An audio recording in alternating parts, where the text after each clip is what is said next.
Welcome to DJ TV. E don set o. Atiku don come talk on how e wan take collect power back from Baba T. Correct pipo, we greet una.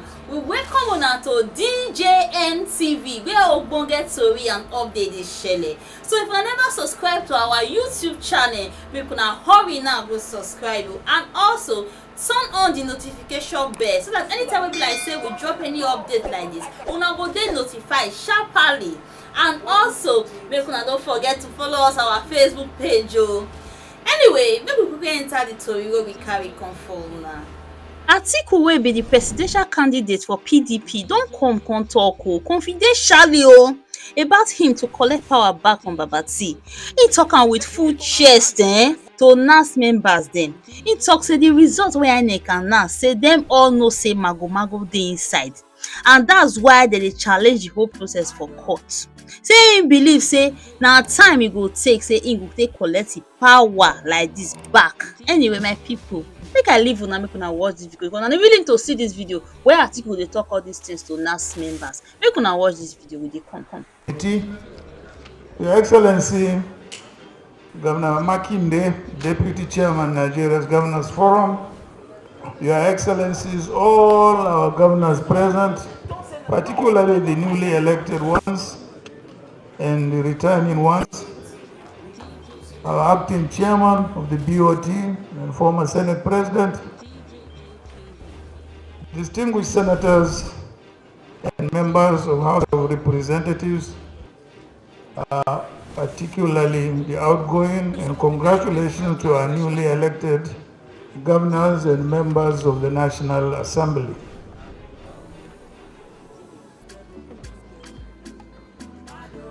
I join our host, Governor Bala Abdul Qadir Mohammed,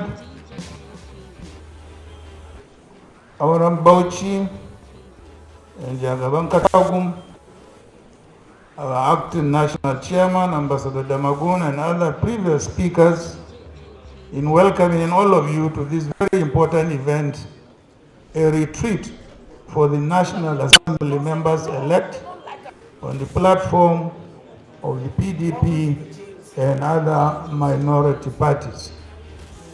Retreats are typically for stock taking, for reflection, for introspection, for preparation, and for retooling, and also for revitalization. A retreat such as this is like a meeting you would have with someone or a group about to embark on a very important journey or mission. It is to discuss what to expect on the journey, how to prepare adequately for that journey, including pieces of advice on how to handle the various challenges that might be encountered along the way and also at the destination. Such a parley usually benefits from the wisdom of those who had made such a journey before, particularly our outgoing members of the National Assembly. Thankfully, we have among the speakers and members-elect a number of people who have vast experience in the legislative business. Let me, however, say a few words about their important assignment as National Assembly members in our party and also as opposition members. Based on the results announced by the INEC and pending the determination of electoral challenges in the courts, our members-elect are not the majority in the National Assembly.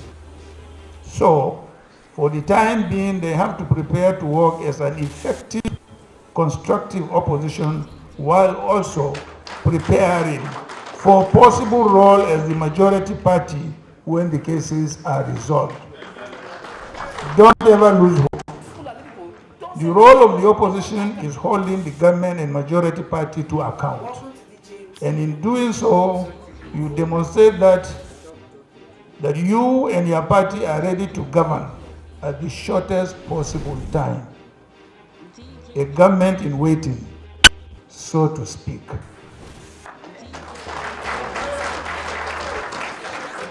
In the recently conducted elections, our party campaigned on specific programs and policies.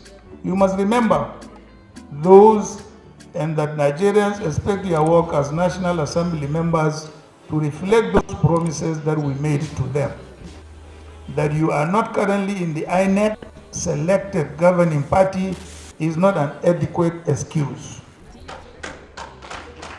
You must collectively push the temporary government in the direction of policies and programs that serve the Nigerian people. You should not be part of a rubber stamp legislative arm for those who might want to govern as dictators. Our democracy must endure, and you should help to make that happen. As you know, the PDP remains the only true political party that is owned by its members rather than by one or a handful of godfathers. Thus, no one member or group of members bigger, better, or more important than the party in the PDP. You are representatives of the party and your constituents. Do not be tempted to abandon your party just because of the INEC-induced temporary setback. In the end, for falsehood and evil. Therefore, you must please remain resolute. Do not work in isolation from one another. You are a team and should always work as a team in order to achieve meaningful results and also remain connected to your roots, your constituents, and other stakeholders. Our party, like any real political party, is a living organism needing continuous rebuilding and improvement. Let us continue to rebuild it. The work of rebuilding our party involves everyone, including our elected representatives. And it will involve unity of purpose. So we must work hard at reunifying our party. Let's not continue to fight yesterday's battles. I like the statement of the governor of Oyo State today here. Let's not let our individual egos blind our vision of what a party is and what we should be doing for our party's growth and our country's development. Let us remember that our people need security, economic growth and development, educational revival, millions of jobs and decent wages for our workers. And let us not forget that our people need to be unified to face the challenges of nation building. Our collective contributions to the achievement of those objectives will be what counts in the end, and not how many cheap political points we win against one another. Our country is too damaged to allow us time for more meaningless drama. Our nation needs us. History beckons. And I am confident that our National Assembly members-elect, and indeed all our party leaders and members, will not disappoint the people of this country. Let me make a passing remarks on the announced fuel subsidy removal. Between 1999 and 2007, the PDP government initiated petroleum subsidy removal, and I chaired the committee. We achieved subsidy removal in 2 phases, but only after providing palliatives to those most affected by the subsidy removal. We have the experience as a party and government. That is what we would have done, and not just announce subsidy removal without discussion with the affected sectors of the economy. I think Nigerians should appreciate what they have temporarily lost. Thank you very much. I wish you successful deliberations. Hey, my people, not be small thing though. Atiku, PDP, hey. They say they wan collect power back, oh, don't be small. And they mean am, they mean business. How many people can get this power? Anyway, my people, the update will carry come for una this time around. Make una drop una comment, una say, una reason, and make una no forget to like and share. Una do well. See you all in our next video. DJ NTV. DJ NTV.